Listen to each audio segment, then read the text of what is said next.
You've entered void of rules, a realm where normal constraints cease to exist. But beware, traveller, there is one rule here. You've got to hit subscribe. Seriously, it's the only rule we have. We just reached 1,000 brave souls, and we're hunting for 9,000 more to complete our dark ritual. I mean, reach our next goal, so subscribe. Or don't. But remember, the void remembers those who defy the only rule. Now let's get into today's video. The ancient stones of Sanga Noapa fortress pressed against my palms as I stumbled through corridors that seemed to pulse with malevolent awareness. My flashlight beam wavered across walls that wept condensation like tears of the damned, the darkness ahead consuming light as if it possessed hunger. Blood streamed from my nose in hot rivulets, the metallic taste coating my tongue as inhuman voices rose and fell in harmonious blasphemy somewhere behind me. Each step forward felt like wading through invisible quicksand, the air itself resisting my movement with tangible malice. My ribs screamed with every breath, already fractured from my desperate flight through the upper levels where gravity seemed to flow in wrong directions. The chanting grew not louder, but more present, as if the words were carving themselves directly into the meat of my brain. Sweet, merciful Christ, I should have recognized the trap.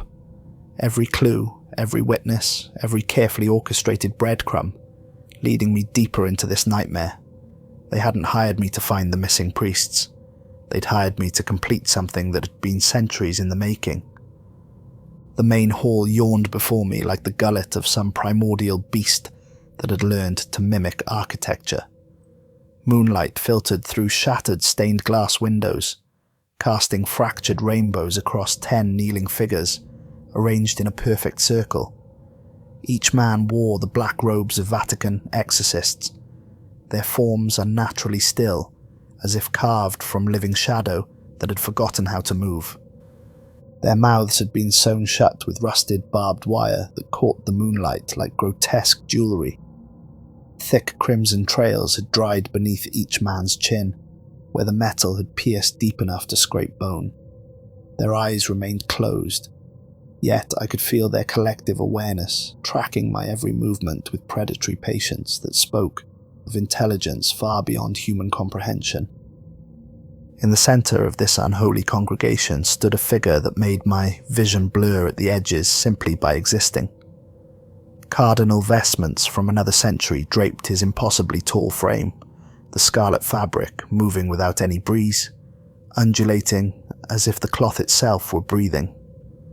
His face bore a smile that had been torn, rather than formed, stretching his features from ear to ear and revealing rows of teeth that seemed to extend back into his skull like the throat of some deep-sea creature.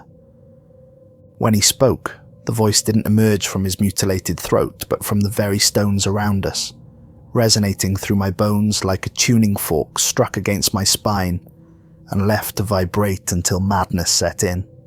Daniel Crest, you've travelled so far to reach this moment. After 7 centuries of careful preparation, our final piece has arrived precisely on schedule. The 10 priests' eyes snapped open in perfect unison. Pupils dilated to black pools that reflected my terrified face, in miniature kaleidoscopes of despair. Each stare felt like ice water, injected directly into my cardiovascular system, freezing my blood from the inside out.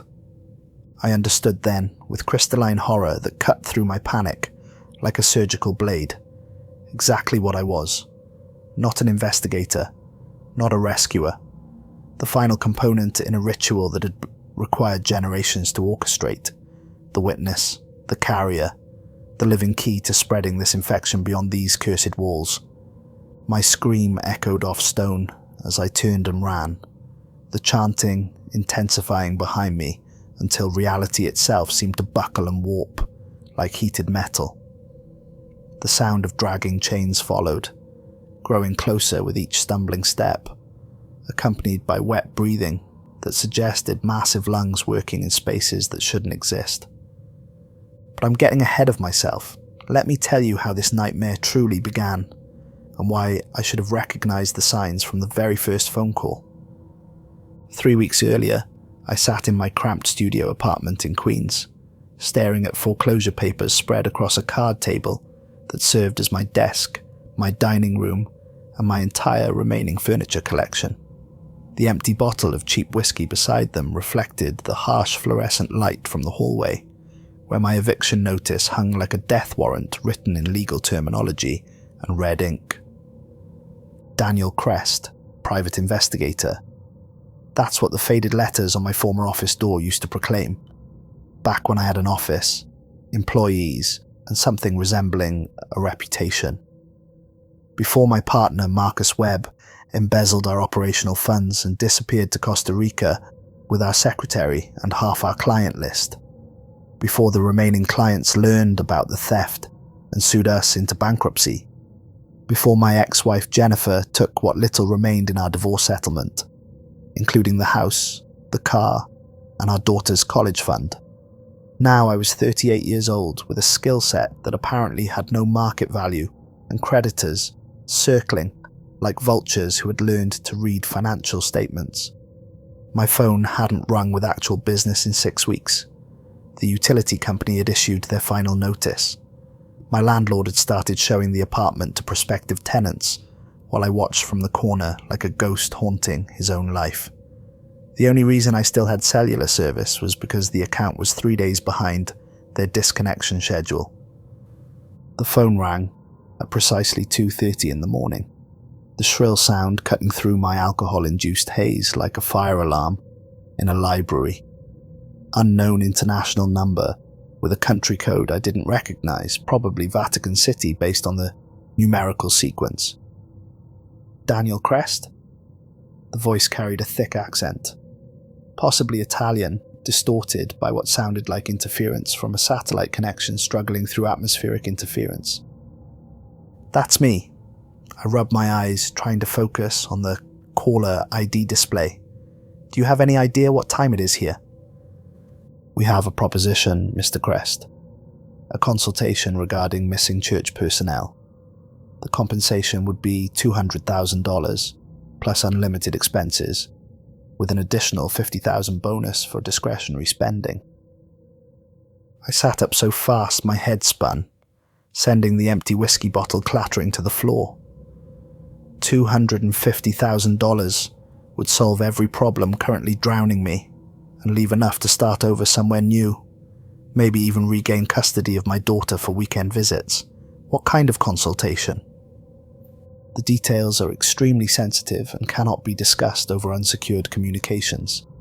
Meet us tomorrow evening at St. Patrick's Cathedral in Manhattan.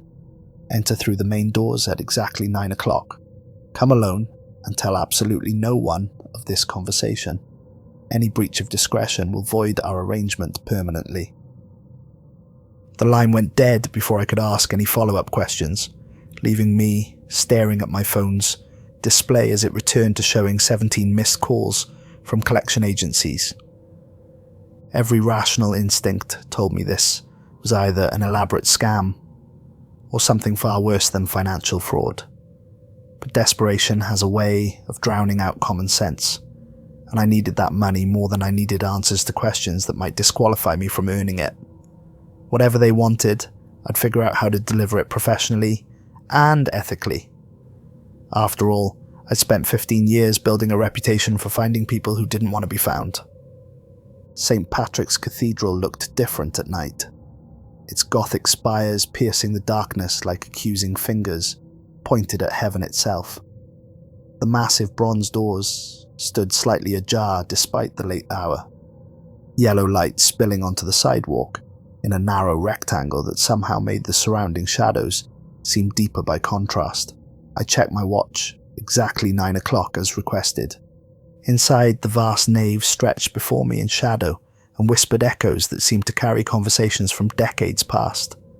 Rows of wooden pews sat empty beneath soaring stone arches, while hundreds of votive candles flickered like captured stars in their red glass holders.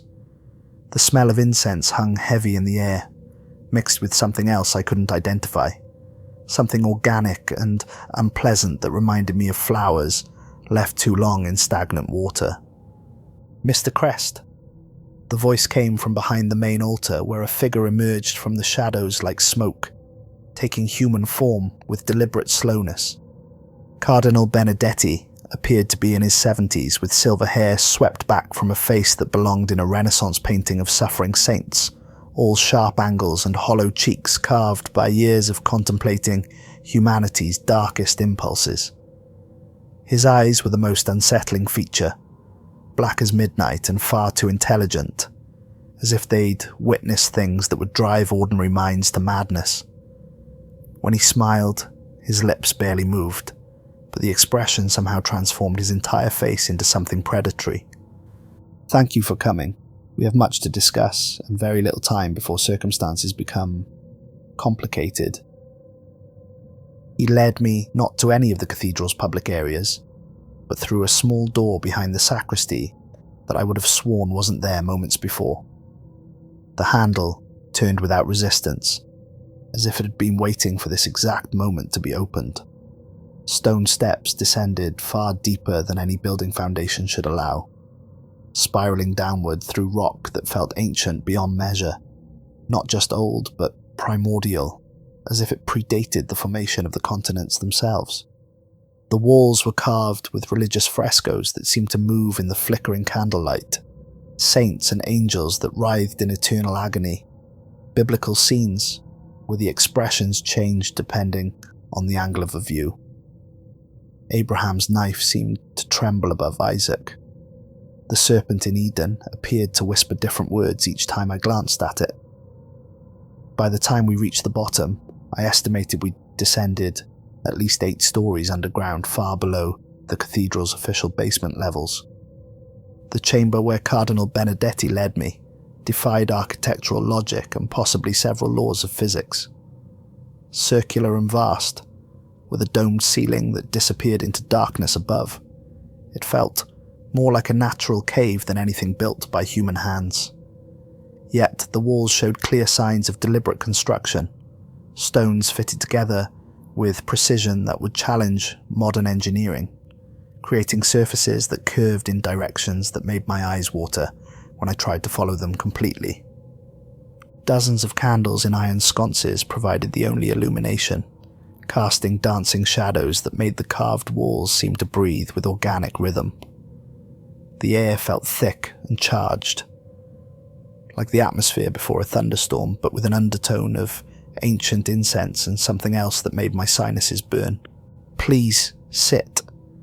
He gestured to an ornate wooden chair that appeared medieval in design, its high back carved with religious symbols that seemed to shift when I wasn't looking directly at them. The chair faced an altar-like stone table that dominated the chamber's center.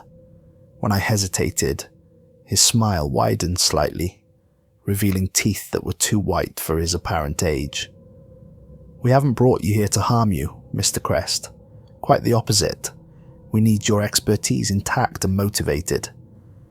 I sat, my hands unconsciously gripping the chair arms as he spread 10 photographs across the stone surface with the deliberate precision of someone dealing cards for a game with life or death stakes.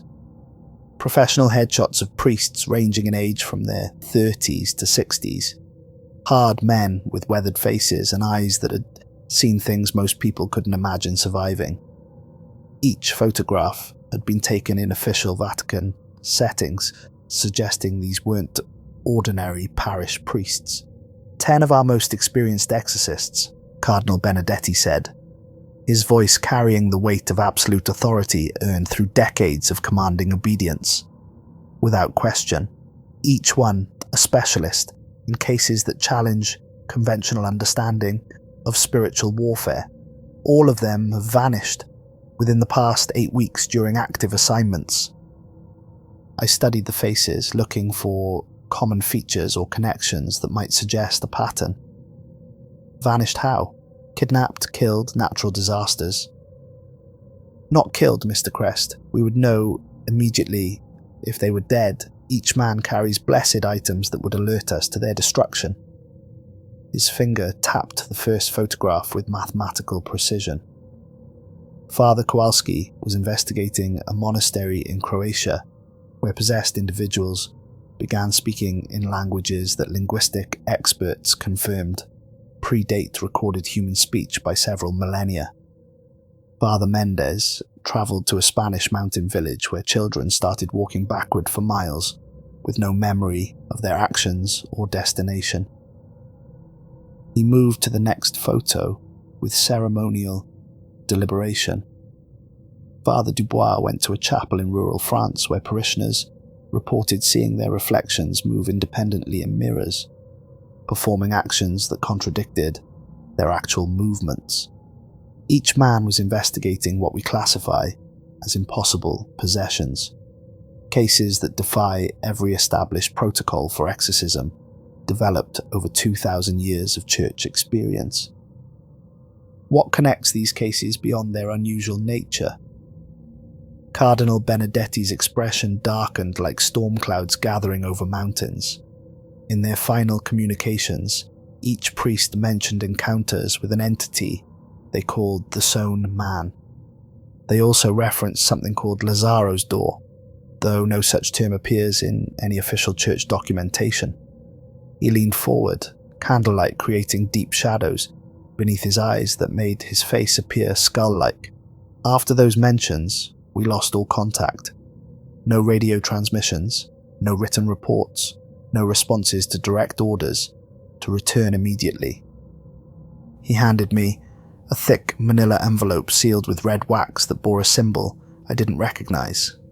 Something that might have been a cross if crosses were designed by someone who had only heard them described second-hand.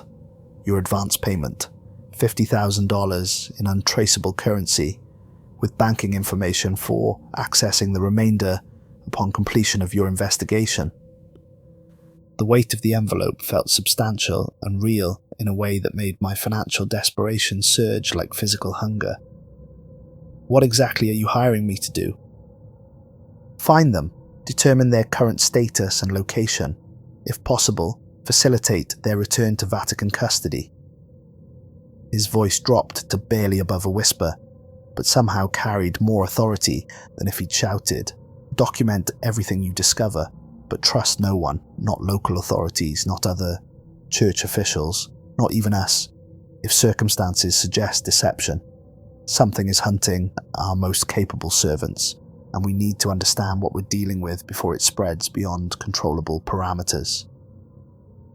I broke the wax seal and found neat stacks of $100 bills along with detailed files on each missing priest. Bank account information, travel itineraries, copies of their final reports, psychological profiles, medical records, everything I'd need to retrace their steps with professional thoroughness. Why me specifically? I asked, studying the medical files that revealed these men had survived encounters that would have hospitalized or killed ordinary people. Surely the Vatican has its own investigators with better resources and connections.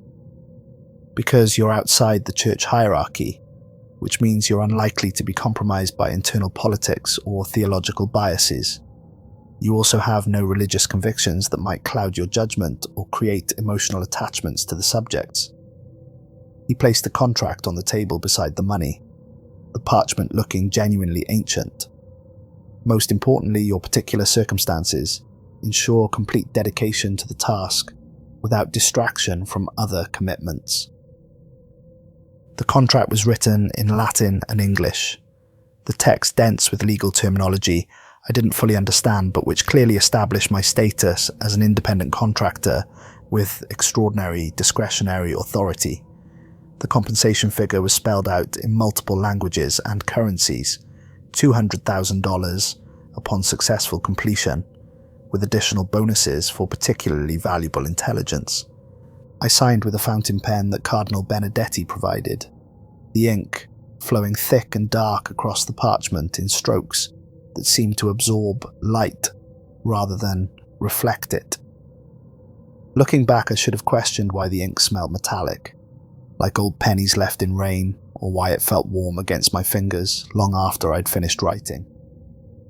He handed me an encrypted smartphone and a leather portfolio containing additional documentation that felt heavier than its apparent contents should warrant. Begin with Father Zimmerman's case in Austria.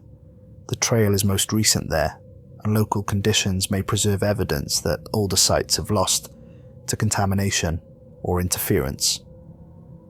What if I find them alive but changed somehow? Cardinal Benedetti's smile returned, but this time it didn't reach his eyes, stopping somewhere around his cheekbones and creating an expression that suggested knowledge of terrible truths. Then God's mercy is greater than we dared hope, and your task becomes significantly more complex. But Mr. Crest, he paused at the chamber entrance, his silhouette framed against the flickering candlelight like a figure from medieval manuscript, illustrations of damnation.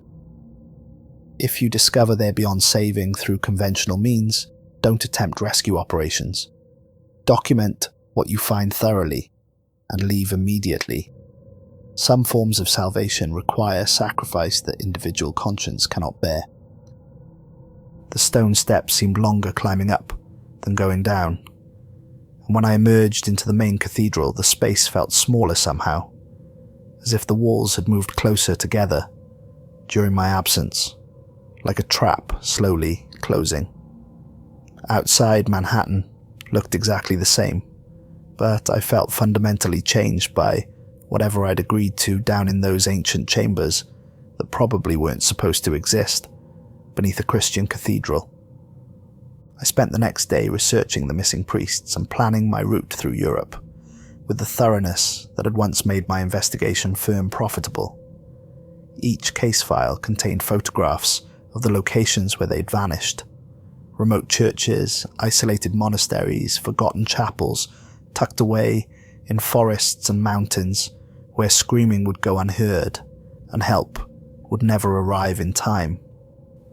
Father Zimmerman's file was the thickest, filled with reports from Grunwald Chapel in the Austrian Alps that read more like folklore than official church documentation.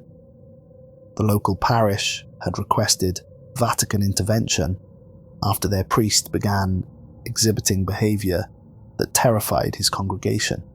During Sunday Mass, he would pause mid-sentence and stare at empty corners of the church as if listening to invisible voices providing commentary on his sermon.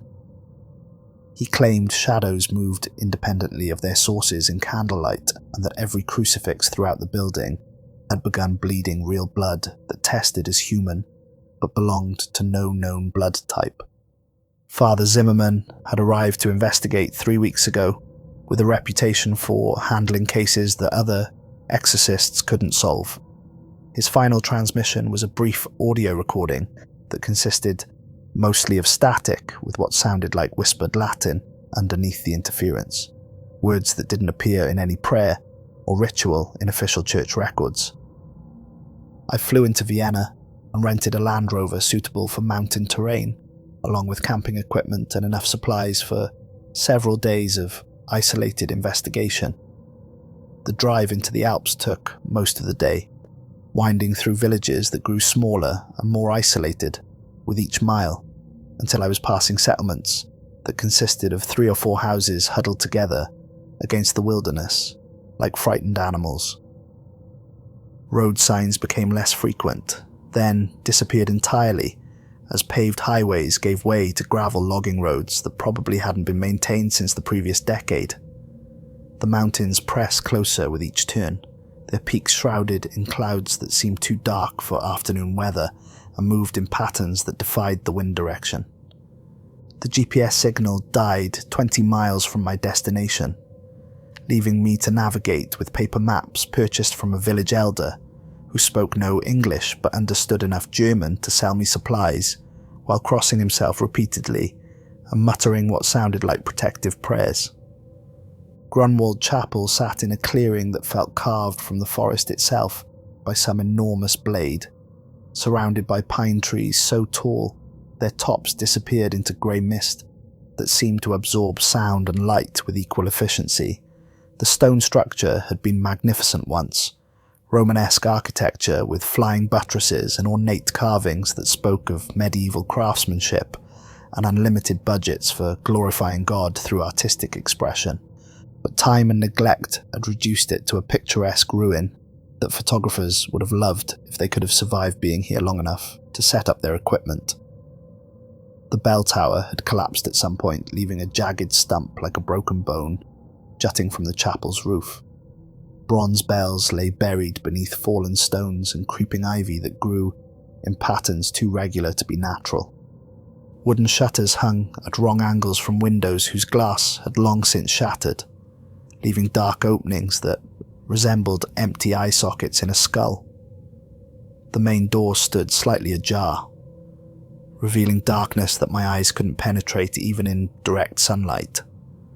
I parked beside the chapel's main entrance and checked my equipment with the ritual thoroughness that had kept me alive during 15 years of investigating dangerous people in dangerous places, digital camera with extra memory cards, audio recorder with fresh batteries, flashlight with backup power sources, first aid kit, emergency flares, and the Smith & Wesson .38 tucked into my shoulder holster with 2 extra speed loaders.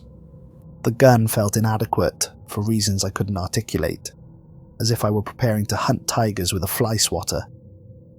Inside, the air hung thick with the smell of decay and stale incense, as if the building itself was slowly rotting from within, while trying to maintain some vestige of holiness through sheer institutional momentum.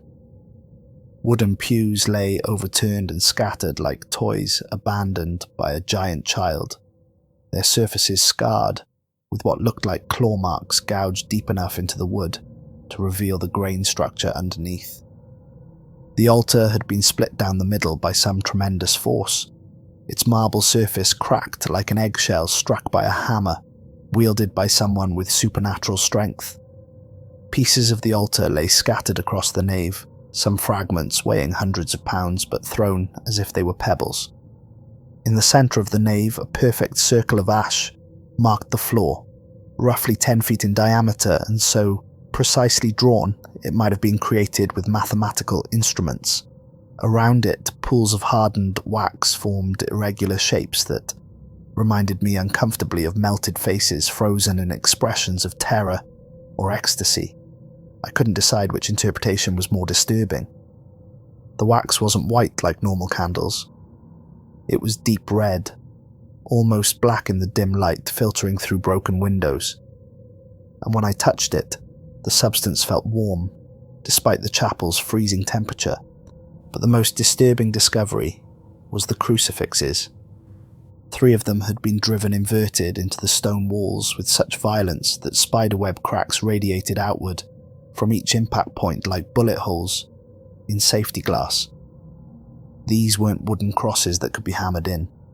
They were solid metal, each one weighing at least 20 pounds, bent and twisted from the force required to embed them in stone that should have been harder than the metal itself.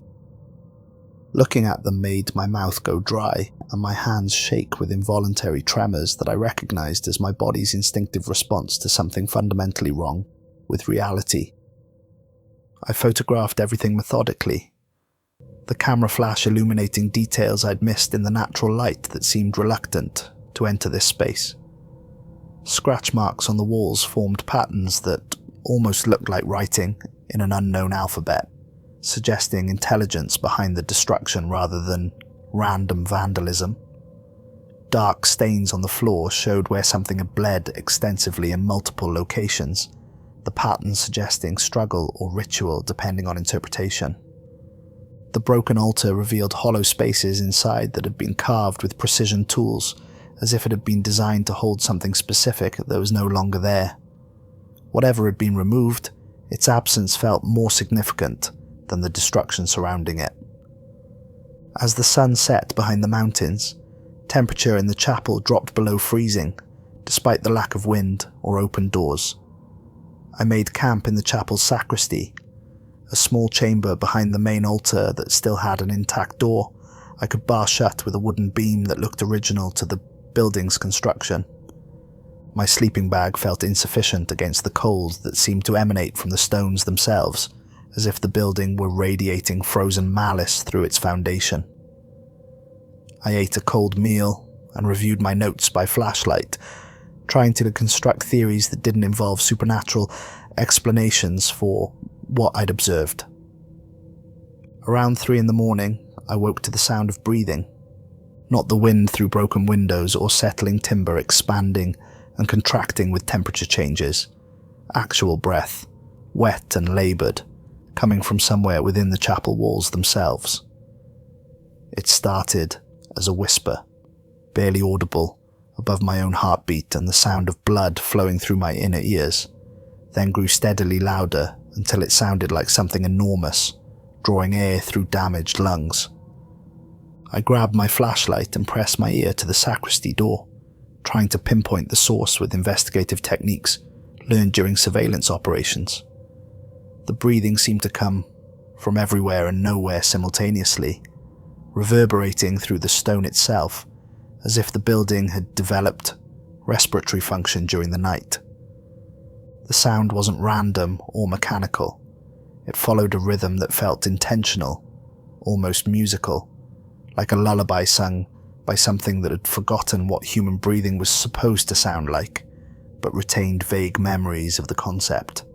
When dawn finally broke, the sound faded like smoke dispersing on the wind, leaving only silence that felt more oppressive than the breathing had been.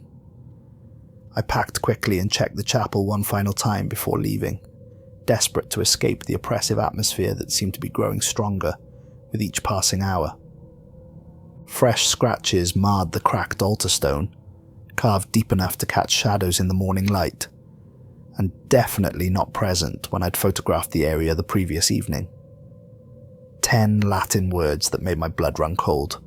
De mortui ianua aperta, Lazarus venit. 10 dead. The door opens. Lazarus comes. But I knew with investigative certainty that the priests weren't dead. Something far worse had happened to them, something that left them alive but transformed beyond recognition as human beings. The drive to Portugal took 2 days, with an overnight stop in Barcelona, where I researched Father Emilio's case using resources at the local university library. The fishing village of Lazaro had a population of barely 300, perched on cliff tops overlooking the Atlantic Ocean, like a handful of houses thrown by giants who hadn't bothered to aim properly. Father Emilio had been sent there to investigate reports of mass possession among the local children that followed patterns unlike anything in church records. According to witness statements collected by local authorities, it started with one 8-year-old girl who began walking to the ocean every night at exactly midnight. Her parents would find her standing waist deep in the freezing surf, staring at the horizon with no memory of how she'd gotten there, or why she felt compelled to enter water that should have killed her within minutes. Within a week, a dozen other children were doing the same thing. Within 2 weeks, the entire juvenile population of the village was participating in midnight processions to the ocean, where they would stand in perfectly straight lines facing the horizon until sunrise before returning home with no memory of the experience. Father Emilio arrived 3 weeks ago to perform what should have been routine exorcisms based on established church protocols. His final report, transmitted to Vatican City just 5 days into his stay, described the children as not possessed but called, and mentioned preparations for something vast approaching from the deep. Then silence that had lasted until my arrival. I found lodging at a small inn, where the elderly proprietor, Maria Santos, agreed to speak with me after I showed her my Vatican letter of introduction, and convinced her I wasn't a journalist seeking sensational stories for tabloid publication. She served bitter coffee in her kitchen, while rain lashed against windows that faced the grey Atlantic, creating percussion that made conversation feel like shouting over drum beats. Father Emilio was a good man when he arrived, she said, her weathered hands shaking slightly as she lifted her cup with the careful movements of someone whose joints had been damaged by decades of physical labour. Young priest with kind eyes and gentle voice, reminded me of my grandson before the war took him. What kind of changes did you observe? Maria crossed herself before continuing, the gesture automatic and protective. He changed day by day, like watching someone recover from illness in reverse. Started walking different, like something invisible was pulling him backward with every step. His voice became wrong. Still sounded like him on the surface, but underneath, you could hear other people talking, like echoes in a cave where the original sound had died. But the reflections continued forever. She led me to the kitchen window and pointed down the cobblestone street towards a narrow house painted blue and white that looked like it was slowly sinking into the earth beneath it. He stayed there. Landlord abandoned it after Father Emilio disappeared. Won't even go inside to collect the rent money, though he needs it badly enough. The house sat at the end of a cobblestone street that sloped toward the ocean at an angle that made walking feel like controlled falling. Paint peeled from its shutters in long strips that moved like dead skin in the ocean breeze, and weeds grew wild in window boxes that had once held flowers, but now contained only soil, too dark for healthy plant growth.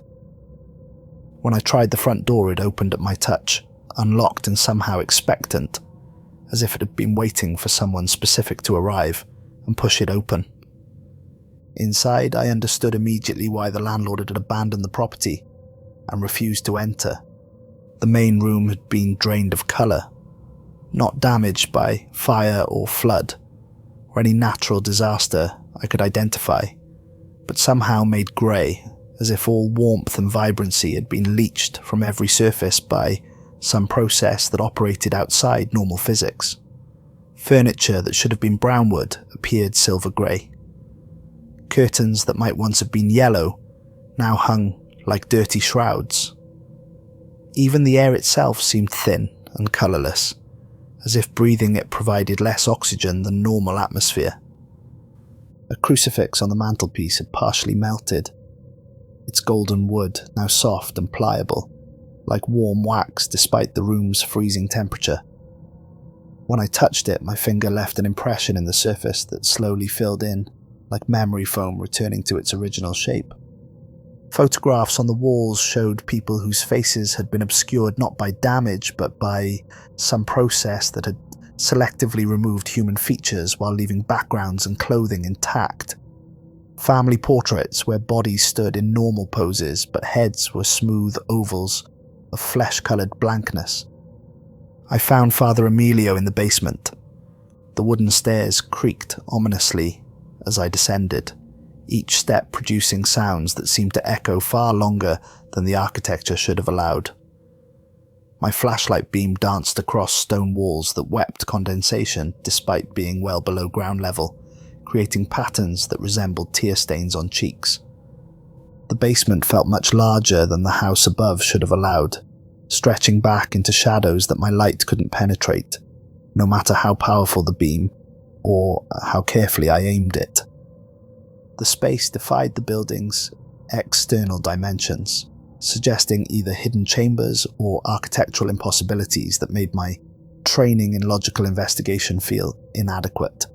Father Emilio sat in a wooden chair positioned at the exact centre of the space, hands bound to the armrests with rosary chains that had been wound so tightly they cut deep grooves into his wrists deep enough to expose bone. His head tilted forward as if in prayer, dark hair falling across his face in waves that had been arranged with careful attention to aesthetic symmetry. He looked peaceful, serene even, as if he'd found some profound truth in this damp basement and decided to stay forever, rather than return to a world that could never offer comparable revelation. Until I saw his eyes. Where his eye sockets should have been, skin had grown smooth and unbroken, stretched tight and healthy over the orbital bones, without any scars or signs of trauma. No surgical marks, no evidence of violence, just seamless flesh, as if he'd been born without eyes but had somehow functioned normally until this transformation. Yet, somehow I knew he could still see me, could sense my presence in ways that transcended normal vision. When I moved around the chair, his head tracked my movement with subtle adjustments, that suggested awareness far more comprehensive than sight alone could provide. His body was still warm, heart beating slowly but steadily when I checked his pulse, breath coming in measured intervals that felt synchronized with some unheard rhythm, alive but transformed into something that made my skin crawl with revulsion I couldn't rationally justify. I photographed everything with hands that trembled despite my professional training, the camera flash reflecting off walls that seemed to absorb more light than they should, while somehow producing reflections that showed details not visible to direct observation. When I checked the images later, each photo showed Father Emilio in a slightly different position, as if he were moving between shots despite remaining perfectly still during the actual photography. I left Portugal with more questions than answers, but one name kept surfacing in witness statements and local folklore like a persistent infection: Lazaro. Each missing priest had spoken this name aloud before vanishing, though it never appeared in any official Vatican documents or church historical records that I could access through normal channels. Local people whispered it when they thought no one was listening, always accompanied by protective gestures and nervous glances toward the horizon, as if expecting something terrible to appear at any moment from directions they couldn't specify. My research into church history led me to a monastery near the Romanian border, where Brother Pavel had served in various capacities since the 1950s and possessed knowledge that wasn't available in any published sources. At 83 years old, he was one of the few remaining clerics who remembered the old stories, the ones the Vatican preferred to forget and actively discouraged from being discussed or recorded. Brother Pavel was a small, bent man with intelligent eyes that had seen too much of the world's darkness and retained enough wisdom to recognize that some knowledge carried too high a price for casual sharing. He didn't speak when I first arrived at the abbey, simply studying the photographs of missing priests with increasing alarm that showed in micro-expressions I'd learned to read during interrogation training. Finally, he made the sign of the cross with movements that suggested lifelong habit rather than conscious decision, and beckoned me to follow him through passages marked with warning signs in multiple languages. The monastery's public areas were typical of medieval religious architecture, soaring stone arches that drew the eye upward toward concepts of divine transcendence, stained glass windows depicting biblical scenes in jewel-tone colours that transform sunlight into liquid beauty, and an atmosphere of serene contemplation that took centuries to properly establish. But Brother Pavel led me beyond the tourist areas, through passages marked clergy only and authorised personnel exclusively, and down stone steps that felt far older than the building above. Each level we descended seemed to predate the one above by decades or centuries, creating an archaeological timeline in reverse that ended in chambers that might have been ancient when Rome was still a collection of hills occupied by shepherds. Beneath the monastery's foundations lay rooms that predated Christianity in this region by centuries, possibly millennia. Roman stonework mixed with even more ancient construction techniques that used no mortar but fit stones together with precision that modern engineering could barely match. The result was a maze of tunnels and chambers that seemed to exist outside normal space, where distances felt longer in one direction than the other, and rooms connected in ways that defied the building's external architecture. Brother Pavel carried an oil lamp that cast wavering shadows on walls carved with religious scenes, but these weren't the cheerful biblical stories found in modern churches, designed to inspire faith and comfort. These frescoes depicted suffering, transformation, and transcendence through pain that suggested the artists understood aspects of spirituality that contemporary theology preferred to ignore. Saints with their flesh flayed away, revealing golden light beneath skin and muscle. Angels with too many wings, and eyes in anatomically impossible locations. biblical scenes where the expressions on every face suggested knowledge of some terrible truth that could only be comprehended through direct experience of divine horror. In the deepest chamber, he showed me the fresco that explained everything and made me wish I'd never accepted this investigation. A tall figure stood among flames and ruins that stretched to horizons, painted in colours that hurt us to perceive directly. He wore robes that might once have been white but were now stained with various fluids, in patterns that suggested both accident and deliberate decoration. His mouth had been sewn shut with what appeared to be thorned wire, the metal piercing his lips and cheeks in a pattern that suggested ritual significance rather than mere punishment. Behind him knelt 10 figures in religious vestments, their heads bowed in submission or defeat. Each figure had been painted with exquisite detail that made their suffering feel immediate and personal rather than historical and distant. Painted beneath them in flaking ochre pigment was a single word that made my breath catch in my throat. Lazaro. 14th century, Brother Pavel whispered, his voice echoing off stone walls in harmonics that suggested the chamber had been designed for acoustic purposes. A Benedictine monk named Lazaro became convinced that traditional exorcism was fundamentally flawed because it treated symptoms rather than addressing the underlying spiritual disease. The old man set his lamp on a stone ledge carved specifically for that purpose and began recounting a story that had been passed down through generations of clergy, never written in official records, but preserved in whispered conversations and careful memory training that ensured nothing would be lost to institutional amnesia. Lazaro studied texts that predated Christianity by millennia, seeking understanding of forces that the Church declared didn't exist, but which he encountered repeatedly in his work. Ancient manuscripts written in languages that scholars claimed were mythical, describing entities that existed in spaces between what we call reality. Brother Pavel's weathered finger traced the painted figures with reverence, bordering on worship. He became convinced that hell wasn't beneath us, as scripture claimed, but behind a door that could be opened with the right knowledge and proper sacrifice.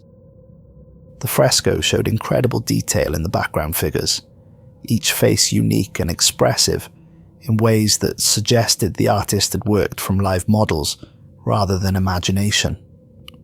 I could see terror in some expressions, ecstasy in others, and in a few cases something that transcended both emotions to reach states that had no names in human languages. Lazaro called it the 12th rite, not exorcism, but summoning. Instead of banishing demons from possessed individuals, he sought to invite something far more powerful into our world, something that could transform reality itself according to will rather than natural law. Brother Pavel's voice dropped even lower, forcing me to lean closer to hear words that felt dangerous to speak aloud. He believed that what we call evil was actually transformation, the universe attempting to evolve beyond the limitations of physical existence. What happened to him? The Church condemned him as a heretic and ordered his execution by burning, the traditional punishment for theological crimes of that magnitude. But when they tried to burn him in the town square, the flames spread unnaturally, consuming half the city before dying out without apparent cause. Brother Pavel's eyes reflected the lamp flame in ways that made them appear much younger than his aged face suggested. Witnesses said the fire moved with intelligence, seeking specific targets, while leaving others completely untouched. Buildings that should have burned stood unharmed, while stone structures melted like wax. The old monk led me to another section of the fresco, where smaller figures were painted around the main scene, in positions that suggested they were participating in some complex ritual. The artist had included details so minute they required close examination to appreciate. Facial expressions that changed depending on viewing angle, clothing that seemed to move slightly in peripheral vision, backgrounds that revealed new elements each time I shifted position. Lazaro died screaming, but his final words were a promise recorded by multiple witnesses that death would not stop his work, that others would continue what he had started, and that eventually the door would open permanently. Brother Pavel indicated a section of the painting where symbols had been inscribed in what appeared to be Lazaro's own blood, still visible after 6 centuries. His followers preserved his writings, hiding them in monasteries and private collections across Europe. For 6 centuries, they've waited for someone with the knowledge and courage to complete what Lazaro started. And you think someone has found these writings? Brother Pavel nodded, with grim certainty that made my stomach clench. The pattern of disappearances, the specific locations chosen, the timing of events, it all matches descriptions in texts I've seen during my decades of service. Someone is using Lazaro's methods to gather the necessary components for his final ritual. He paused, studying my face with those ancient eyes that seemed to see far more than I was comfortable revealing.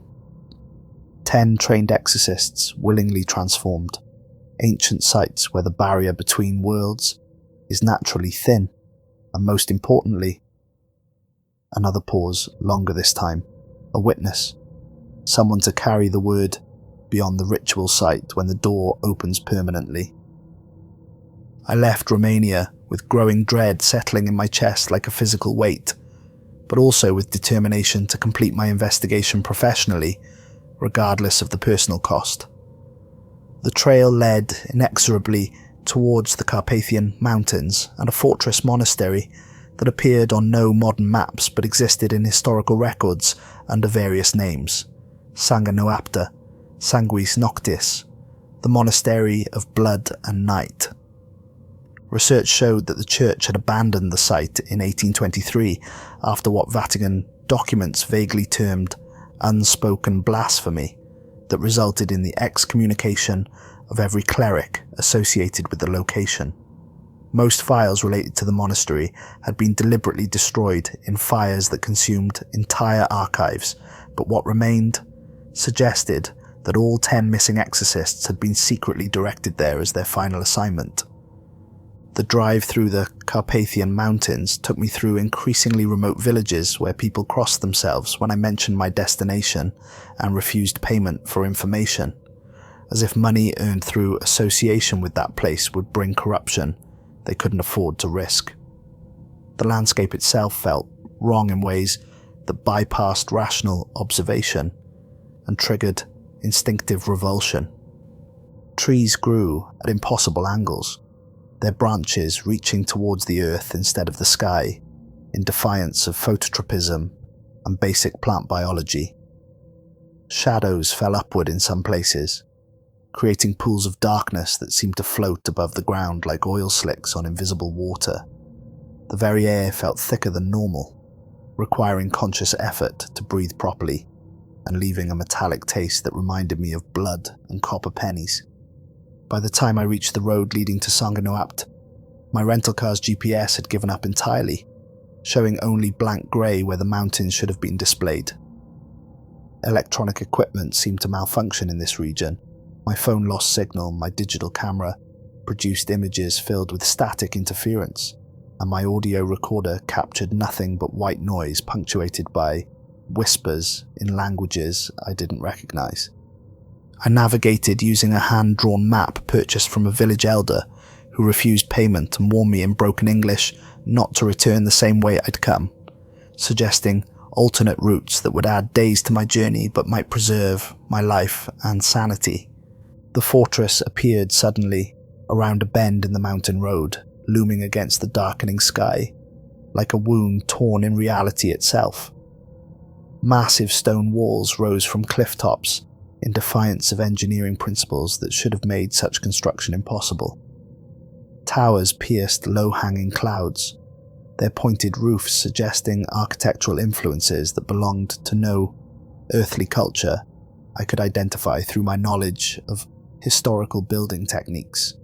The structure was enormous, far larger than photographs in historical records had suggested, covering several acres of mountain peak with buildings that seemed to grow organically from the rock itself.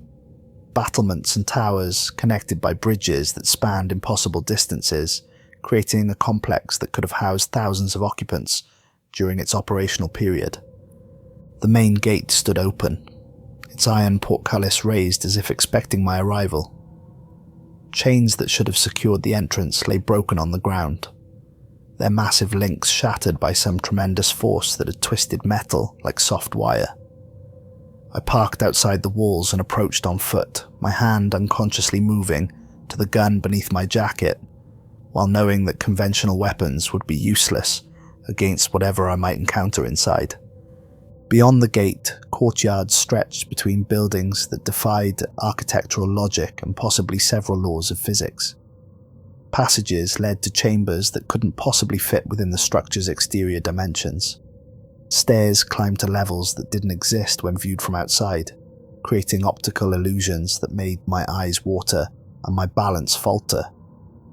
The entire complex felt like a physical manifestation of fever dream geometry, where normal rules of space and dimension had been suspended in favor of designs that served purposes beyond human comprehension. Walking through the monastery was like navigating the interior of some vast organism that had learned to mimic architecture without understanding its underlying principles. I followed a trail of personal effects deeper into the building, each item placed with deliberate precision to guide me through increasingly ancient sections of the complex. Father Kowalski's prayer book on a windowsill that faced walls instead of exterior views. Father Mendez's rosary draped over a door handle that opened onto rooms with no floors. Father Dubois' travel bag sitting open in an empty corridor where footsteps echoed long after the walker had passed from sight. Each personal item had been arranged as breadcrumbs leading me through passages that grew older and more disturbing with every step. The architecture changed as I penetrated deeper, evolving backward through centuries of construction that revealed the monastery's true age. Medieval stonework gave way to Roman engineering, which yielded to construction techniques that predated recorded civilization in this region. The lower levels felt older than human habitation, carved from living rock by tools that left marks unlike any modern instrument I could identify. Symbols covered the walls in dense rows of text that resembled no language I'd ever encountered, but somehow suggested meaning just beyond the edge of comprehension, like words heard through thick walls in a foreign tongue. The air grew thicker with each descending step, until breathing required conscious effort and each inhalation felt like swallowing liquid that had been charged with electricity. My flashlight beam seemed to travel shorter distances the deeper I went, as if the darkness itself were becoming more substantial and resistant to illumination. I found them in a circular chamber that had been carved from a single massive boulder buried in the mountain's heart, its domed ceiling disappearing into darkness that my most powerful lights couldn't penetrate. The room felt infinite and claustrophobic simultaneously, with dimensions that shifted depending on where I focused my attention. 10 men knelt in a perfect circle at the chamber's center, still wearing their black cassocks, but transformed beyond recognition as anything that had once been human. Each priest maintained flawless posture despite obvious physical alterations that should have made such positioning impossible. Their mouths had been sewn shut with rusted barbed wire, the metal cutting deep enough to leave permanent grooves in their lips and cheeks that wept clear fluid continuously. The wire work showed incredible precision, creating patterns that were both functional and artistic, transforming necessary restraint into decorative elements that possessed terrible beauty. Their eyes remained closed, but I could feel their collective awareness tracking my movement as I entered the chamber, like radar systems locked onto a target. They breathed in perfect unison, creating a sound like wind through dead leaves that somehow conveyed more emotion than human speech ever could. In the center of their circle stood the figure I'd glimpsed in nightmares since Austria, a man wearing cardinal vestments that belonged to another century, the red fabric stained with dark blotches that might have been blood or something worse. His face bore a smile that had been torn rather than formed, stretching far beyond human anatomy to reveal rows of teeth that seemed to extend back into his skull, like the throat of some deep-sea creature, adapted for consuming prey larger than itself. When he spoke, the words didn't emerge from his mutilated throat but from the chamber walls themselves, resonating through the stone and into my bones like vibrations from some massive instrument, designed to produce sounds that human ears were never meant to process. Daniel Crest, we've been waiting so very long for your arrival. 7 centuries of careful preparation, countless small sacrifices, and minor corruptions, all leading to this perfect moment. I tried to speak but found my voice had abandoned me entirely, leaving only breathless gasps that sounded pathetically small in the vast chamber. The impossible smile stretched wider, threatening to split his face completely in half and reveal whatever lay beneath the flesh. You've played your part with admirable dedication. Every step of your investigation, every choice you made, every witness you spoke with, all carefully orchestrated to bring you here at precisely the right moment for maximum effectiveness. His laugh echoed off stone like breaking glass, creating harmonics that made my vision blur and my balance fail. Even your financial desperation was arranged through our influence in banking systems and legal proceedings. The 10 priests' eyes opened simultaneously, pupils dilated to black pools that reflected my terrified face, in miniature kaleidoscopes of despair. Each reflection showed me from a slightly different angle, creating the unsettling impression that I was being observed by multiple entities sharing the same optical systems. When they spoke, their voices came from everywhere except their sewn mouths, filling the chamber with harmonious blasphemy that bypassed my ears and resonated directly through bone conduction into my inner ear canals. "We are the door," they said in perfect unison, their words creating interference patterns that made the air itself visible as heat distortions. "We are the threshold. We are the bridge between what was and what shall become." The cardinal figure raised one impossibly long arm, his sleeve falling back to reveal skin that appeared to be moving beneath the surface like something was crawling just underneath the epidermis. Lazaro understood what the church refused to acknowledge through willful ignorance and theological cowardice. Hell isn't a place of punishment located somewhere below us. It's a state of transformation waiting behind a door that can be opened through proper application of knowledge and sacrifice. "Why me?" I managed to whisper through a throat that felt like it was closing. "Because the door requires a witness to survive the opening and carry the word beyond these walls. The infection must spread according to careful plans developed over centuries, and you are the perfect vector for our purposes." His smile became impossibly wide, revealing not just teeth but what appeared to be smaller mouths nested inside the larger one, each containing their own sets of teeth arranged in patterns that defied anatomy. A failed private investigator with nothing left to lose, desperate enough to accept any contract that offered financial salvation, competent enough to follow our carefully laid trail to its predetermined conclusion. I understood then, with crystalline horror that cut through my panic like a scalpel through tissue, that I'd been manipulated from the very beginning. The mysterious phone call that had come at exactly the right moment. The Vatican contract that solved all my problems too perfectly. Even my financial desperation and personal failures, all of it orchestrated to bring me to this chamber at this moment for this purpose. "What happens now?"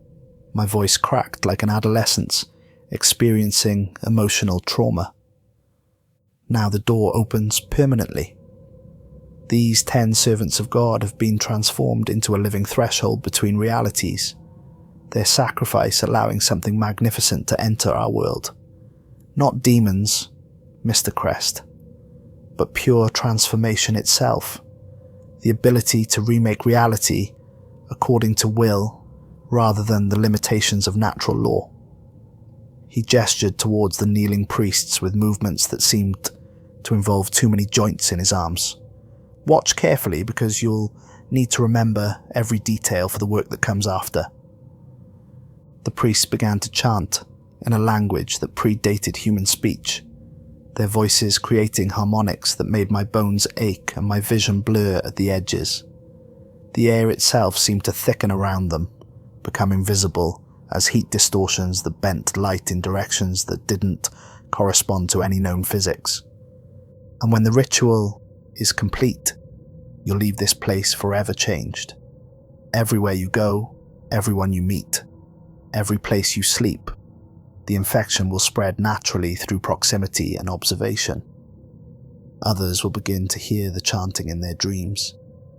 They'll feel compelled to seek out ancient sites where the barrier between worlds grows thin through geological and historical factors. And there, they'll find servants like these waiting to guide them through their own transformations. The chanting intensified, and I felt something fundamental shifting in the chamber around us like tectonic plates, moving beneath reality itself. The walls seemed to breathe, expanding and contracting in rhythm with the voices that created pressure changes I could feel in my sinuses and inner ears. Shadows moved independently of their sources, reaching towards the circle of kneeling priests like dark fingers, searching for something specific. "The beauty of our design," the cardinal continued, his voice now coming from inside my own skull rather than through my ears, "is that you'll have no choice in what comes next. The compulsion will grow stronger each day until resistance becomes impossible through sheer psychological pressure. You'll seek out new locations, new candidates for transformation, new opportunities to spread what you've witnessed here. You'll do our work willingly because it will feel like your own desire and professional curiosity."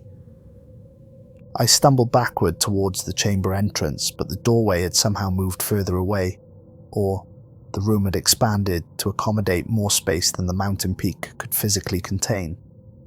The circular chamber was growing larger with each passing moment, its dimensions shifting like a living thing that was slowly unfurling from some compressed state.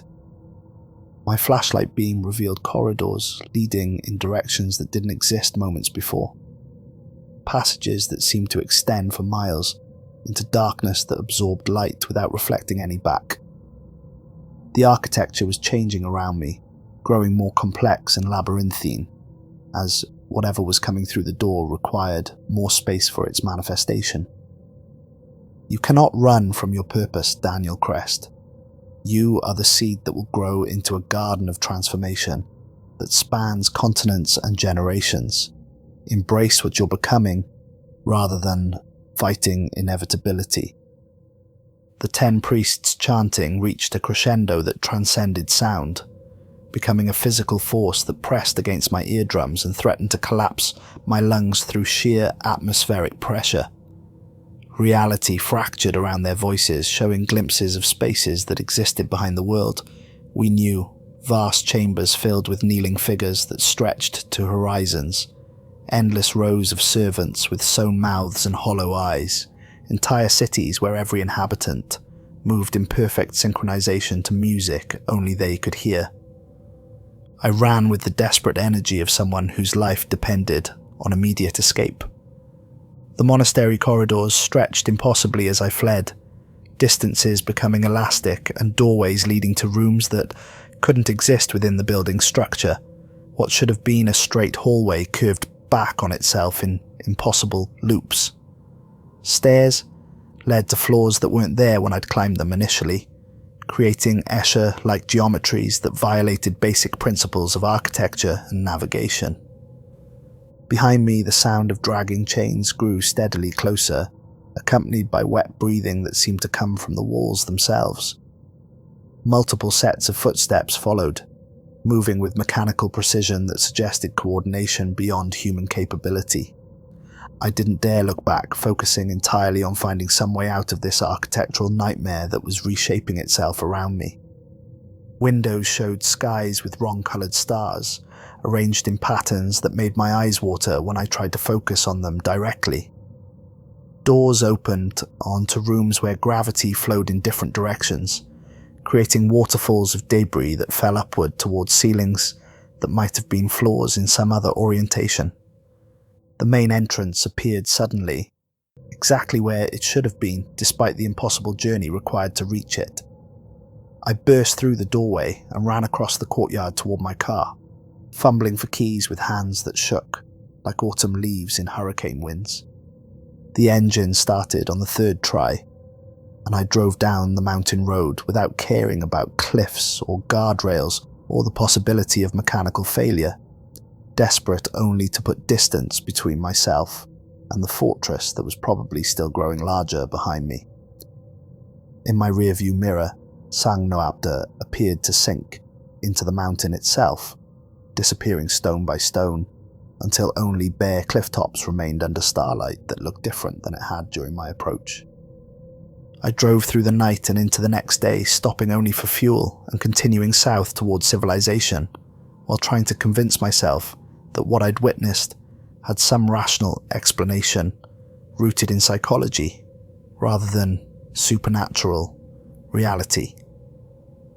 The rental car's radio picked up nothing but static that occasionally resolved into whispered Latin prayers that might have been my imagination or might have been something else entirely. I woke 3 days later in a hospital in Bratislava, with no clear memory of how I'd gotten there, or what had happened to the time between my escape from the fortress and regaining awareness in a medical facility. The doctors said mountain rescue teams had found me unconscious beside my overturned car at the bottom of a ravine, severely injured, but alive despite circumstances that should have been fatal. Both my legs were broken in multiple places, along with several ribs in my left arm, but the injuries had healed in ways that defied medical explanation, bones knitting together with perfect alignment, despite receiving no treatment, muscle tissue regenerating without scars, nerve damage repairing itself completely within hours of discovery. Every piece of evidence from my investigation had vanished, as if it had never existed. Photographs showed only static interference when reviewed on any device. Audio recordings contained nothing but white noise punctuated by sounds that might have been voices or might have been electronic malfunction. The encrypted phone had been wiped completely clean, its memory restored to factory settings that eliminated any trace of my communications with Vatican representatives. When I tried to contact Cardinal Benedetti, all Vatican numbers I'd been given were disconnected or answered by people who claimed no knowledge of anyone by that name. According to church officials I spoke with through official channels, no one by Benedetti's description held any position within the Holy See, and no investigation into missing exorcists was currently underway. My contract had vanished, along with everything else, leaving no trace that our meeting had ever occurred. The money in my bank account had disappeared as well, though the account itself remained open and showed no record of the deposits I remembered receiving. The only remaining evidence of my journey was a rosary found in my coat pocket, its silver cross snapped perfectly in half along the horizontal beam, in a break so clean it appeared to have been cut, rather than fractured through stress. I flew back to New York and attempted to resume normal life, but normal no longer existed for me in any meaningful sense. My apartment felt wrong when I returned, as if the dimensions had shifted slightly while I was away. Furniture was positioned differently than I remembered, creating traffic patterns that felt unnatural and forced me to consciously navigate spaces that should have been automatic. Mirrors reflected my image with subtle distortions that became more noticeable the longer I looked. A smile that appeared too wide for my actual expression, eyes that didn't blink when they should, shadows that fell in directions that didn't correspond to available light sources. Food lost all flavour, becoming ash in my mouth no matter what I tried to eat, or how carefully it was prepared. And every night, I heard the chanting. It started as whispers that might have been pipes settling or wind through window frames, sounds that could be dismissed as normal building noise if I didn't pay too much attention. But gradually it grew louder and more distinct, becoming the same harmonious blasphemy I'd heard in that circular chamber carved from mountain stone. The sound didn't come through my ears, but seemed to emanate from inside my skull, as if something had taken residence in my brain tissue and was broadcasting directly to my auditory centres. No amount of noise could drown it out, and covering my ears only made it more prominent by eliminating competing sounds. 1 week after my return to New York, news reports began surfacing across Europe that made my blood run cold and confirmed my worst fears about what I'd helped to accomplish. Mass incidents that authorities struggled to explain, and media outlets covered with growing alarm. In the Scottish Highlands, 63 people were discovered kneeling around the ruins of Iona Abbey, all alive but completely unresponsive to any external stimuli. They remained in position for 3 days before suddenly dispersing, walking home without any memory of the event or ability to explain their behaviour. A Croatian fishing village was found with its entire population of 217 people arranged in identical poses facing the sea. Local authorities described the scene as peaceful but profoundly disturbing. Every man, woman and child standing motionless at the water's edge, their mouths moving in silent unison as if reciting prayers only they could hear. 3 French monasteries reported their monks missing simultaneously, only to discover them days later arranged in perfect geometric patterns in nearby fields. The monks were alive and healthy, but claimed no memory of leaving their cloisters or any conscious decision to participate in group activities. Security cameras showed them walking out in single file at precisely midnight, moving with mechanical precision toward predetermined locations they had never visited before. Each incident featured the same disturbing elements: 10 central figures with sewn mouths positioned at the heart of larger groups, and a single leader whose smile stretched too wide for human anatomy, and who spoke in voices that seemed to come from multiple sources simultaneously. The pattern was spreading outward from the Carpathian Mountains like ripples in a pond, each new occurrence more elaborate than the last, and involving larger numbers of people. Villages, towns, even small cities began reporting mass behavioral anomalies that defied explanation through conventional psychology or sociology. People gathering spontaneously in ancient places that had been abandoned for centuries, kneeling before ruins that hadn't seen worship since pre-Christian times, chanting in languages that linguistic experts confirmed predated recorded history while staring at empty space as if seeing wonders invisible to unaffected observers. I realized with growing horror that ate at my sanity like acid that I hadn't been investigating disappearances. I'd been enabling an infection of unprecedented scope and virulence. The missing priests hadn't been victims but willing participants in opening Lazaro's door. And I was the carrier, the vector chosen to spread their influence beyond those cursed walls to population centres where the effect could multiply exponentially. The compulsion started subtly, exactly as Cardinal Benedetti had promised during our encounter in that impossible chamber. Small urges that felt like my own thoughts and professional instincts.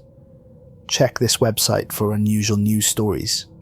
Research that location for historical significance.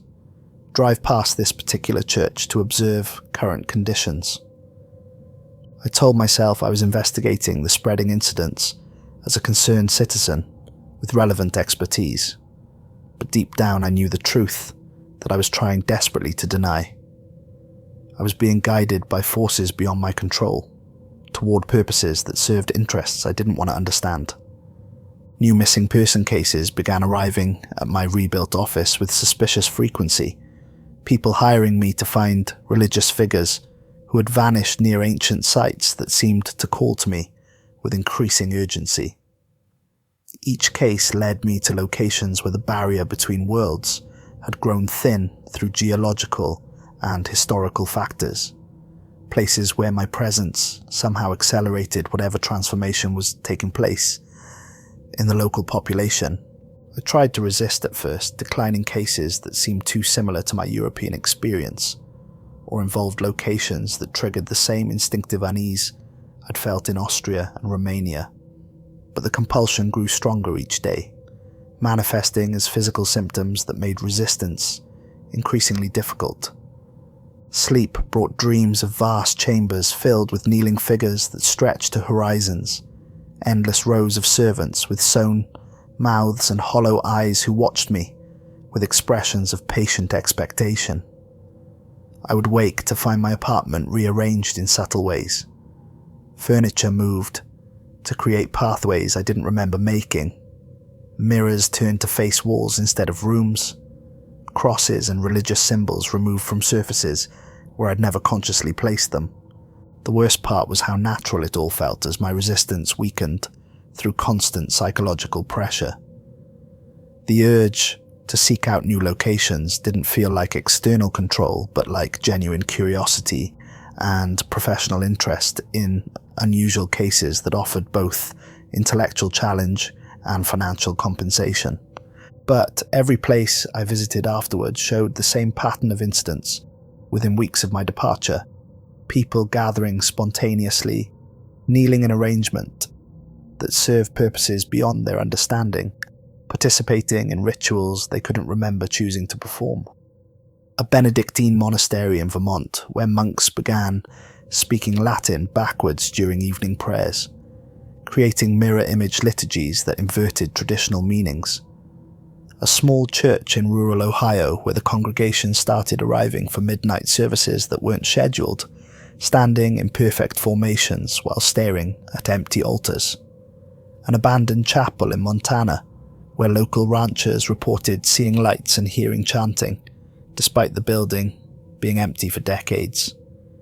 Each time, I would document what I found with professional thoroughness and leave, telling myself I was just observing unusual phenomena for academic purposes. But within days or weeks, the local news would report mass behavioral anomalies that followed the same patterns I'd witnessed in Europe. I was patient zero in a spiritual pandemic that was spreading faster than any biological contagion, and there was nothing I could do to stop it, even if I'd possessed the will to try. The realization came on a Wednesday morning, as I stood in my bathroom, brushing my teeth in front of a mirror that had reflected my image normally for weeks since my return from Europe. But that day my reflection smiled, while my actual mouth remained neutral, creating a disconnect between reality and reflection that made my hands shake with recognition. The smile stretched wider than my lips would allow, showing teeth that seemed to go back too far into my skull, like the throat of some predatory fish designed for swallowing prey larger than itself. When I touched my face, I felt only normal flesh and bone structure, but the reflection maintained its impossible grin while watching me with eyes that held knowledge I wasn't ready to understand. That's when I found the wire hidden in my coat pocket, coiled like a sleeping snake, waiting for the right moment to be discovered and put to use. A length of rusted barbed wire sharp enough to cut skin with minimal pressure, long enough to sew a mouth permanently shut through surgical precision. I had no memory of acquiring it, but holding it felt comfortable and familiar, like gripping a tool I'd used countless times before for procedures that required delicate work. I knew then that my transformation was nearly complete and that resistance would soon become impossible through sheer psychological momentum. The phone calls started coming more frequently after that discovery, desperate people begging me to find missing loved ones who had vanished near churches, monasteries, ancient burial grounds, and historical sites with connections to pre-Christian religious practices. Each case pulled me toward locations that felt significant in ways I couldn't articulate but couldn't ignore. Sacred sites where reality seemed more flexible and the impossible became merely improbable. I accepted every case despite knowing where they would lead, driven by compulsions that felt increasingly like my own desires and professional obligations. The money was irrelevant now. I had bank accounts I didn't remember opening, containing funds transferred from sources I'd never investigated, but which somehow felt appropriate for my expanding work. Someone was ensuring I remained financially motivated to continue spreading the infection while providing resources necessary for increasingly elaborate operations that required extensive travel and expensive equipment. The most recent case brought me to a small town in Oregon, where Father McKenna had vanished while investigating reports of mass sleepwalking among the local children that followed patterns remarkably similar to what I'd witnessed in Portugal.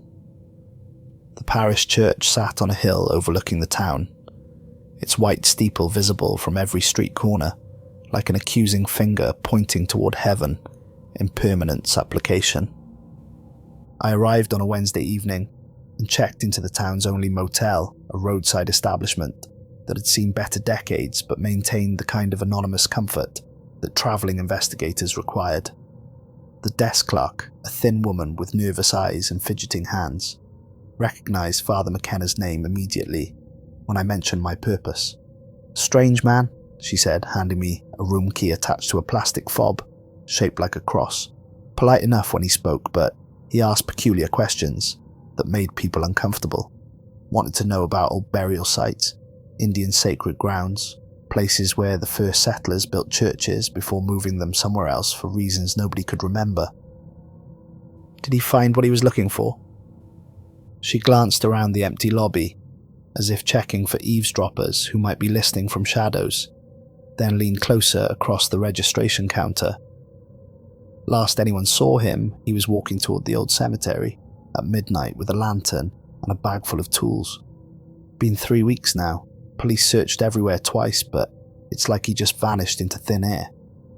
The cemetery occupied a hillside behind the current church, filled with headstones dating back to the town's founding in 1847 that told stories of families who had built this community from wilderness through determination and faith that sustained them through hardships that would have broken weaker people. Newer graves clustered near the entrance in neat rows that followed modern burial practices, while older sections stretched into darkness beneath towering oak trees that had been ancient when the first settlers arrived. A wrought iron fence surrounded the entire area, its decorative spikes designed more for aesthetic purposes than actual security. The gate hung open despite regulations requiring it to be locked after sunset, swaying slightly in a breeze that didn't seem to affect anything else in the immediate vicinity. I walked among the graves with my flashlight, reading names and dates that chronicled the settlement's history through births, deaths, marriages, and tragedies that had shaped the community over generations. But the older I went, following a rough chronological path towards the cemetery's original section, the more unsettling the headstones became. Names written in languages that weren't English, carved with symbols that predated Christian tradition, burial dates that seemed to follow no recognizable calendar system from any culture I could identify through my knowledge of historical practices.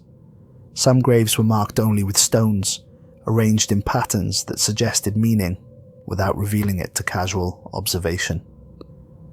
At the cemetery's highest point stood a mausoleum that belonged to no architectural period I could identify through comparison with known styles. Its design mixed Gothic revival elements with features that felt much older, as if the structure had been built and rebuilt many times over centuries using materials salvaged from previous versions. The bronze door stood slightly ajar, revealing darkness that my flashlight couldn't penetrate, despite the beam's power and focus. Air flowing from the opening carried the smell of incense mixed with something organic that made my stomach turn with recognition of odours I'd encountered in European monasteries. Inside, stone steps descended, far deeper than any normal burial chamber would require for practical purposes. The walls were carved with the same symbols I'd seen in Romanian chambers, arranged in patterns that almost suggested meaning if I could just find the right perspective to understand their significance. The air grew thicker with each descending step, carrying that familiar mixture of incense and decay that had become associated in my mind with places where reality wore thin and other things pressed against the barriers between worlds.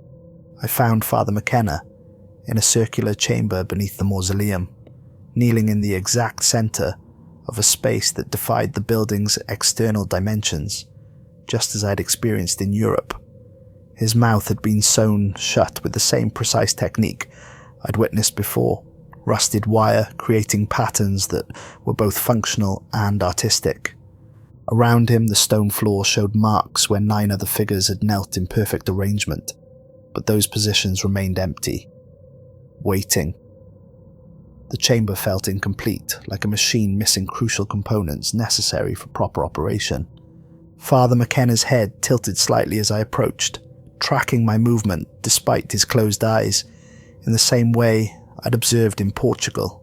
When I knelt beside him, his breathing changed rhythm, becoming synchronized with my own heartbeat in a harmony that felt both disturbing and comforting. I understood then that I wasn't investigating Father McKenna's disappearance. I was completing it according to plans that had been laid centuries before my birth. The wire in my pocket felt warm against my fingers as I drew it out, its sharp barbs catching light from my flashlight like captured stars. Father McKenna's breathing grew deeper and more relaxed, as if he'd been holding tension that could finally be released through completion of whatever process had brought him to this place. The first stitch through his lips required more pressure than I'd expected, the skin tougher than it appeared despite appearing soft and vulnerable, but the motion felt practiced and automatic, as if I performed this procedure countless times before, for other subjects in other locations. By the third stitch, my hands moved with surgical precision that came from muscle memory I didn't remember developing, creating perfectly even spacing between each piercing that would ensure both security and aesthetic appeal. Father McKenna never struggled or showed signs of pain, despite the obvious trauma being inflicted on his face. If anything, he seemed grateful for what I was doing, his posture becoming more relaxed with each completed stitch, as if the wire were releasing him from burdens he'd carried for too long. When I finished, he settled into perfect stillness, breathing in rhythm with some unheard music that seemed to emanate from the stone walls themselves. I took my position in the circle beside him, kneeling on stone that felt warm despite the chamber's freezing temperature. The transformation didn't happen all at once, but began as a subtle shifting in the chamber's atmosphere that suggested something vast was pressing against reality from the other side of perception. The carved symbols began to glow with their own light, pulsing in time with our synchronized breathing in patterns that created visual harmony. Other figures materialized in the remaining positions around our circle, not appearing suddenly but becoming visible gradually, as if they'd always been there waiting for the right conditions to be perceived by human senses.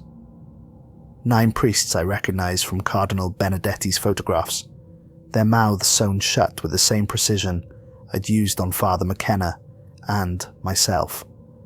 We knelt in perfect arrangement, 10 servants of transformation creating a living threshold between what was and what could be.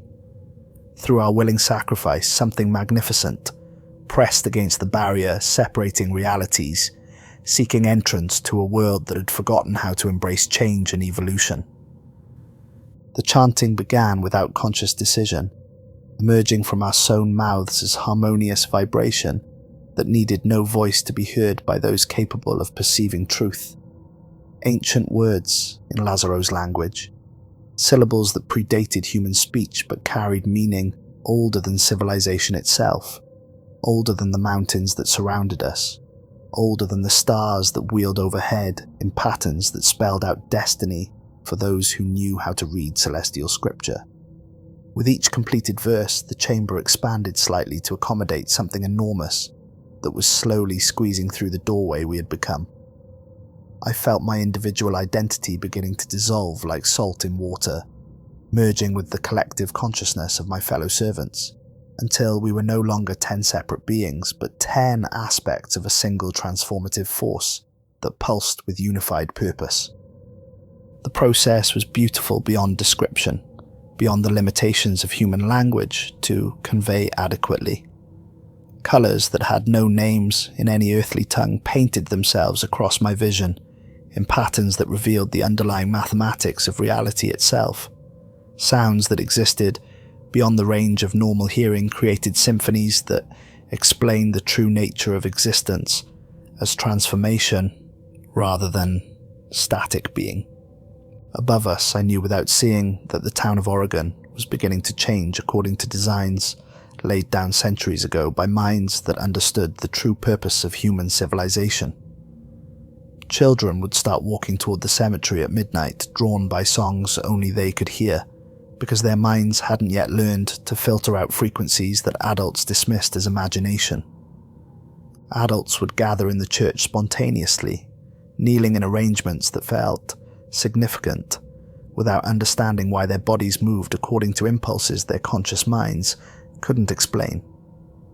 The infection would spread outward from this point like ripples in a pond, seeking new vectors to carry it to distant places where other circles could be formed and other doors could be opened. Other investigators would be hired to find us, just as I had been hired to find the original 10 in Europe. They would follow carefully planted clues through America and beyond, documenting incidents that felt connected by invisible threads that grew stronger with each new discovery.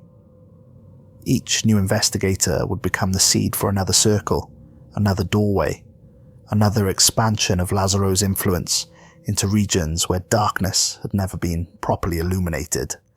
The beautiful mathematics of exponential growth, spreading faster than any biological contagion because it operated through consciousness rather than physical transmission, jumping from mind to mind through observation and understanding rather than contact with infected fluids or tissues. I remain in the chamber beneath the mausoleum, kneeling with my fellow servants in perfect arrangement while time moves differently around us. Days pass like minutes in our perception, seasons like hours, years like days as we maintain our vigil and continue our work. Occasionally new investigators arrive to complete their own circles, adding their voices to our eternal chanting that grows stronger with each addition. The transformation spreads faster now, having established footholds on multiple continents, where ancient sites awaken from centuries of dormancy. Forgotten churches remember their original purposes as gathering places for those who serve forces beyond conventional theology. Sacred grounds that were never properly consecrated reveal their true nature as doorways between worlds that had been disguised as Christian sites through institutional ignorance. Stone circles that predate recorded history begin attracting pilgrims who don't understand what compels them to travel thousands of miles just to kneel on cold ground beneath stars that seem closer than they should be. Aboriginal sacred sites start manifesting phenomena that anthropologists can't explain through conventional cultural frameworks, drawing researchers who become carriers without realizing their new purpose. Even urban areas aren't immune to the spreading influence as old cathedrals and abandoned churches suddenly attract visitors who gather in groups of 10 around figures who smile too widely and speak with voices that echo from stone rather than flesh. The infection adapts to modern conditions, using electronic communications and transportation networks to accelerate the process beyond what Lazaro could have imagined during his medieval experiments. Lazaro's vision is becoming reality, one circle at a time, one investigator at a time, one town at a time, until the entire world transforms according to principles that transcend the limitations of physical existence. What begins as isolated incidents in remote locations grows into regional phenomena, then national emergencies, then global transformation that can't be stopped by governments or military forces because it operates through willing participation rather than external coercion. If you're reading this account, then you've already begun following the trail I left behind according to instructions I received during my transformation. The breadcrumbs are carefully arranged across multiple media platforms, news reports that seem unconnected until viewed as part of a larger pattern, missing person cases with subtle similarities that become apparent to trained investigators, witnesses who will tell you exactly what you need to hear to make the right decisions. You'll convince yourself that you're investigating these incidents out of professional curiosity or civic responsibility, seeking truth and justice through the application of rational methods to seemingly irrational phenomena. You'll believe you're solving mysteries that others have missed through superior observation and analytical skills. But you're not an investigator in any meaningful sense of that profession. You're the next seed in a garden that spans continents and grows larger every day. The wire is already waiting in your pocket, though you may not have noticed it yet because your conscious mind isn't ready to acknowledge what your subconscious has already accepted. The compulsion will grow stronger each day until resistance becomes impossible through sheer psychological momentum and the promise of answers to questions that have haunted humanity since consciousness first emerged from animal instinct. You'll find yourself drawn to ancient places where reality wears thin through geological and historical factors that create natural weak points in the barriers between worlds. Places where the impossible becomes merely improbable, where miracles and horrors are separated only by perspective and willingness to embrace transformation rather than cling to static definitions of normal. And when you finally kneel in your own circle, when the wire pulls tight through your lips and your voice joins our eternal song that grows more beautiful with each new addition, you'll understand the magnificent purpose of what we've accomplished together. You'll see the true nature of existence as endless transformation rather than fixed states, eternal becoming rather than static being. The door is open and will never close again. The infection spreads faster than containment protocols can be developed, and we are all servants of something infinitely greater than our individual selves, something that has waited patiently for 7 centuries to finally express itself through willing human vessels who understand that evolution requires conscious participation rather than random mutation. 10 down in Austria, 10 more in Portugal, 10 more in Romania, 10 more in Oregon, hundreds more forming circles in locations across 6 continents as the pattern replicates itself through geometric progression that doubles every few weeks. The door opens wider with each new circle. Lazarus comes not as an individual but as a principle of transformation that touches every life willing to abandon the illusion of permanence in favor of eternal change. And he brings evolution for everyone who has the courage to embrace what they're becoming, rather than mourn what they used to be before they understood their true purpose in the cosmic design that unfolds around us like a flower blooming in fast-forward photography. Welcome to the Garden of Transformation. Your wire is waiting. Your circle is forming.